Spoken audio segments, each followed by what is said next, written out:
Let's watch this! Well, balik tayo sa Walang Tulugan, and this time, ito po talaga napapanahon eh. Very timely. Just imagine, a movie na untitled The Trial.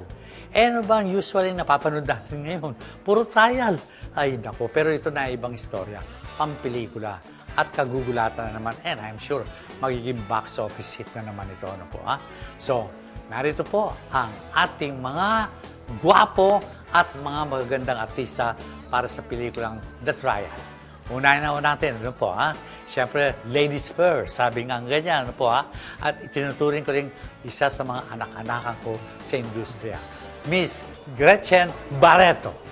Magandang gabi po sa inyong lahat.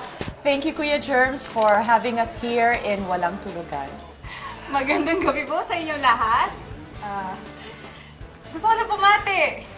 Maraming salamat po sa pag-imbita sa amin dito at mahal ko kayo. Kuya Germs, magandang gabi sa'yo and it's nice to see you. Natutuwa ako dahil pag nakikita kita, lagi kang masaya. Pati kami lahat dito natutuwa dahil masaya-masaya ka. It's nice to be back, Kuya Germs. Thank you. Thank you for having us. Magandang gabi po sa inyo lahat. Thank you po sa lahat. Okay, simulan na natin, ano? Dahil nga nasabi ko kanina sa introduction, no?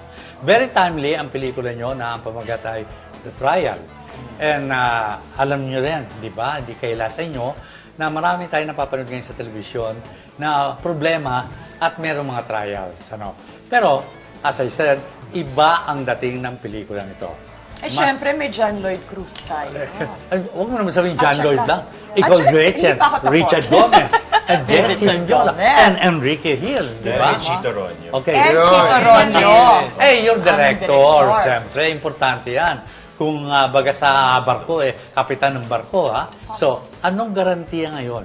Katulad nga, The Trial, ito ay talagang tawag pansin para sa ating mga manonood ng pelikulang Pilipino. Pag nagbabasa ka na internet, sabihin lang, wala na ba tayo mapanood ng magandang pelikula?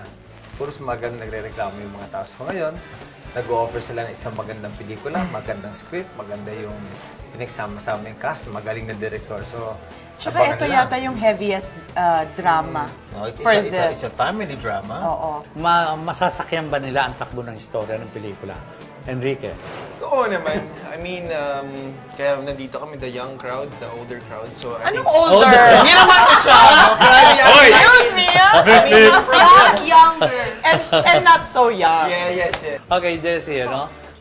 Bago ka napasama rito sa pelikulang ito na, ito ang mga naka-join ng mga artista. Medyo kinabahan ka ba? Naiilang, hindi po, kasi sobrang bait nila sa akin. Pero yung kinakabahan, kada shooting po, kinakabahan ako. Kaya, kaya pagkatapos ng shooting, para po akong binubunutan ng tinik kada tapos ng shooting. Opo, kasi sobrang heavy po ng script, sobrang heavy po ng scenes namin together, kaya ang gagaling nilang lahat. Ilang hindi naman po, pero kaba, opo. How about you, John Lloyd? Ito na naman ang yung kailangan patunayan na performance dahil multi-awarded ka na, no? Okay? Ano po? Ano masasabi mo? Naiba ba itong role mo rito at iba naman ang pinakita mo? Ibang-iba po kasi yung tema pa lang ng pelikula talagang kakaiba na. Siguro kung meron dapat abangan yung mga moviegoers, no? Definitely this is something new. Ibang-iba yung tema niya. Pati yung cast. I mean, sino makakaisip na pagsamasamahin kami sa isang material?